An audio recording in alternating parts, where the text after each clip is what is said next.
It's been a difficult week for the Prime Minister, so let's start with something simple. Can the Prime Minister tell the House how much his welfare bill is going to save?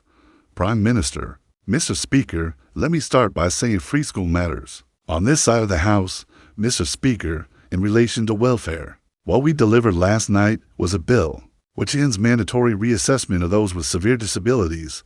That is the right thing to do. It references universal credit, which is long overdue, and it sets out a pathway to reform of pay.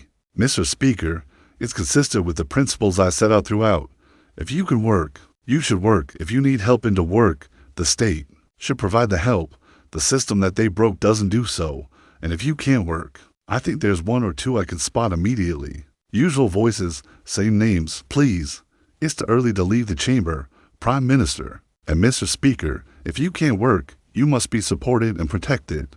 The reformed welfare system that we're putting in place will be better for individuals, better for the taxpayer, and better for the economy. Applause, Mr. Speaker. I don't think the Prime Minister actually watched what happened in the House yesterday. His bill was completely gutted, a U-turn in the middle of the debate, removing Clause 5. Where on earth was he? The reason why he can't answer the question is because he knows it doesn't save any money. It's going to cost millions. This is the first Prime Minister in history to propose a bill to save money. Who ended up with a bill which costs money? So, if the bill doesn't cut welfare spending, can the Prime Minister tell the House how many people it will get into work? Well, Mr. Speaker, I'm glad she asked that, because it gives me the opportunity to say we've already started changing the job centers and investing in support back into work. The Trailblazer scheme, which is doing exactly what she asked me, which is getting people back into work. The bill last night will help people back into work. And of course, the Tim's review is ongoing. But I tell you what won't help people back into work. What won't help control the costs is voting to keep the broken system. And that is what they did last night. Everybody in this House accepts the current system is broken. It invites the question, who broke it? They broke it. And last night they voted for the status quo. The broken system is their policy that won't help individuals, taxpayers, and it certainly won't help the economy. Dahmer. Speaker, I'll tell him what we did on welfare. Yes, they can laugh. Why are they laughing? Why are they laughing? They don't know. My party delivered the biggest reform of welfare in government. We got record numbers of people into work, including millions of disabled people, and we cut the deficit every year until COVID. The fact is, we're not scared of doing difficult things on this side of the House. We got people back into work. What he forgets is that since the election, since he became Prime Minister, an additional 1,000 people a day are signing on to incapacity benefits. That is 50% more than under us. 50% more than under us. And Mr. Speaker, astonishingly, because of the mess they made yesterday, because there are no more savings. Sickness benefits alone are set to rise to £100 billion on his watch. He cannot reduce that now. He cannot reduce that now. Mr. Muck, I think we've had a run-in before. I certainly don't want any more. Seriously, you're obviously not getting your timing right because I can hear your voice every time. I'll start. Again, Mr. Speaker, start again. Sickness benefits. Louder for those at the back. Sickness benefits are set to rise to £100 billion because of their mess. They cannot now reduce it.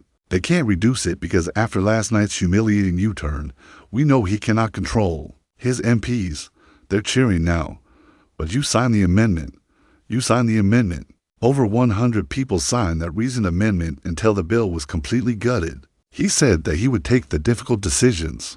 But isn't the reality that he is too weak to get anything done? Mr. Speaker, I'll tell them what they did to the welfare system. They broke it. They broke it. And it's the same as the NHS. What did they do? They broke it. Same as the economy. What did they do? They broke it. They broke everything that they touched. And now she describes the broken system that we are trying to fix. And what did she do? She voted against fixing the system that they broke. And I'll tell you, Mr. Speaker, and spell that out. They voted last night for the system that is keeping 1 million young people not learning or earning. That is a disgrace of their system. They voted for a system where we have 3 million people out of work on ill health. And they voted for that system. We're fixing it. We're clearing up the mess that they made. They left. Just like we're clearing up the NHS and the economy. He's got some brass neck. Has he read the papers this morning? Has he read the papers this morning? That bill will achieve nothing. It is a pointless waste of time and is absolute proof that he doesn't have a plan. Let me tell the House what's going to happen in November. The Chancellor is going to put up our taxes to pay for his incompetence. We on this side of the House know that you can't tax your way to growth. But people out there are frightened. People out there. Taxes, yes. These are the same people who cheered when they talked about the knee rise and the jobs tax. Why are they complaining now? People out there are frightened. Can he, Mr. Speaker, can he reassure them by ruling out tax rises in the autumn budget? Prime Minister, Mr. Speaker, she knows that no Prime Minister or Chancellor ever stands in the dispatch box and writes budgets in the future. That isn't what they did. It isn't what we do, and she knows it. But she talks about growth. For 14 years, we had stagnation, and that is what caused the problems, and I'm really pleased, Mr. Speaker, to show the progress that we're making. I can update the House. Last week, Amazon put in £40 billion of investment into this country, one of the biggest investments of its type. That brought the inward investment to £120 billion in the first year of this Labour government. Mr. Speaker, I can also tell the House that business confidence is the highest for 9 years. That's longer than the whole time that the leading opposition's been in Parliament. And the figures this week demonstrated and showed we had the fastest growth in the G7. In the first quarter of this year, what a difference to the mess they left. That's the difference a Labour government made. Speaker, he talks about jobs. Unemployment has risen every month since Labour took office. Has he spoken to Nissan, by the way, and looked at what's happening there? This man has forgotten that his welfare bill was there to plug a black hole created by the Chancellor. Instead, they're creating new ones. They're creating new ones. She looks, Mr. Speaker, she's pointing at me. She looks absolutely miserable. Labour MPs, yeah. She looks absolutely miserable.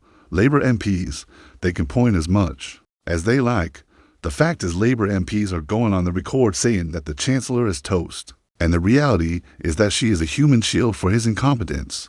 In January, he said that she would be imposed till the next election. Will she really? She certainly won't. Mr. Speaker, I have to say I'm always cheered up when she asks me questions or responds to a statement, because she always makes a complete mess of it and shows just how unserious and irrelevant they are. But she talks about the black hole. They left a £20 billion black hole in our economy, and we're clearing it up. And I'm really proud, Mr. Speaker, that in the first year of a Labour government, we got free school meals, breakfast clubs, child care, got £15 billion invested in transport in the North and the Midlands. We're cutting regulation, planning, and infrastructure is pounding forward. Building 1.5 million homes, the biggest investment in social and affordable housing, and of course, Mr. Speaker, the 3 trade deals, remember the ones that they couldn't get, including the U.S. trade deal on Monday. Those tariffs came down that secured the jobs at JLR. That's what we care about on this side of the House. How awful for the Chancellor that he couldn't confirm that she would stay in place. He talks about this year in office. This week marks the first anniversary of Labour coming into office, and yeah, let's have it. Yes. The whips can't get them in the lobbies, but they can get them to cheer at the right time. Yeah, the fact is his own MPs are saying this government is, and I quote, incoherent and shambolic. That's Liverpool Wavertree that said that. I could go on and on. But the fact is it's been mistake after mistake after mistake. There's no plan to get people into work. There's no plan to cut the welfare budget. There's no strategy. There is just a series of humiliating U-turns like winter fuel, like grooming gangs. Mr. Speaker, what's really shocking is that every other party in this House voted for even more welfare spending yesterday. Yes, those MPs behind him and the Lib Dems and Reform.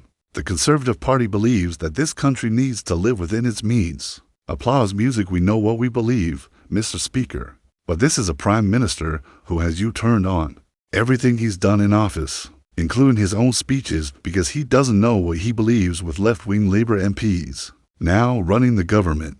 Isn't it working people who will now pay the price, Mr. Speaker? This is why she always cheers me up. She talks about living within their means, having left a £20 billion black hole, Mr. Speaker. She talks about the first year. I'm really proud of our first year in government. We promised, Mr. Speaker, 2 million extra NHS appointments. We've delivered for million, a promise made and a promise delivered. We promised the biggest upgrade to workers' rights in a generation within the first 100 days. Promise made, promise delivered. We promised free breakfast clubs. That's a promise made and a promise delivered. Banning bonuses for water bosses who pollute our rivers. That's the mess they left. A promise made and a promise delivered. Creating GB Energy. A promise made and a promise delivered. The largest increase in defense spending since the last Labour government. A promise made and a promise delivered. And putting more money in the pockets of working people, particularly the 3 million who are the lowest paid through the national minimum wage. A promise made and a promise delivered. We're only getting started. The Chancellor has led on all these issues, and we're grateful to her for it. Chris, tell us actually if what we think we were seeing the Chancellor in tears was right. And we should say we don't know why she was in tears. We don't know why she's in tears. And hi Tom and hi Gloria. Welcome back to Westminster Hall here in Parliament. It was raised by Kevin Brennan, the opposition leader. She said that the Chancellor looks absolutely miserable. Will she still be here in January? The PM wouldn't say she'll still be here in January. Of course, back in January, when I actually asked the Prime Minister, will you guarantee that the Chancellor has got a job until the next election? He eventually said yes after a day waiting for that guarantee. No one knows why he's so upset. It could be an allergic reaction. And there's all sorts of speculation about whether she was passed a note. Is that why she got upset? No one knows why. So, we don't know why. We'll bring it to you as soon as we can. We've asked her press team, why is the Chancellor upset next to the Prime Minister? It's a very public place to be. She may, I don't know what it is. She may have felt if she had an allergic reaction. Go along to PMs and show support for the Prime Minister, but I'm afraid to say her face, which some were saying next to me. You could see tears on her face. No one knows why. We'll try and find out why. I certainly hope there's been no bad news or sad news, or I hope she's okay. Frankly, on a human level, we'll find out as soon as we know more. Other takeaways from PMs, of course. Benefits dominated. I was struck by the fact that Liz Kendall, the welfare secretary, blamed by some for not doing a proper job on defending the plans on Monday in that statement. No sign of her next to the PM. Normally, she'd be sitting with the PM offering notes, support, how to respond knowing that the PMs would be dominated by that benefits U-turn last night. She was standing somewhere away from the PM behind the Speaker's chair. That's interesting. How long would she be in that role? But there could be talk of a reshuffle before long. And of course, the opposition party went on that Kevin Brennan saying this bill was gutted, a U-turn in the middle of debate. Haven't you read the papers? Prime Minister, the PM tried to stick to the positivity of this benefits bill, saying that they're on the pathway to reforming PIP. There was reform of universal credit, and there's no mandatory checks for those with severe disabilities. But a very, very difficult Prime Minister's questions. And just finally, issues of how to pay for it. Now we've got a £5 billion hole in the nation's accounts. How will they fill that? Again, all eyes back on the Chancellor Rachel Reeves, but no answer from the PM on whether there might be tax rises in the autumn budget. But as things stand, the Rachel Reeves issue, I've never seen it before. I've never seen such an upset prominent minister next to the PM during PMs. I just hope she's okay. And we'll find out what it is and bring it to you as soon as we can. Absolutely, Christopher. And as you say, people in the press gallery, they thought they saw some tears. I believe we can bring a clip now to the audience of those tears rolling down the Chancellor's face. You can see one tear just drip down her cheek there as the Prime Minister delivers an answer, where he refuses to guarantee her position even through to next year. Just an utterly extraordinary moment in the House of Commons, perhaps one of the defining moments of this Parliament. Hit the like button, subscribe to the channel to not miss out on top-tier analyzers of politics. And just to see you in the next video, where we'll continue exploring showdowns that change how the world sees.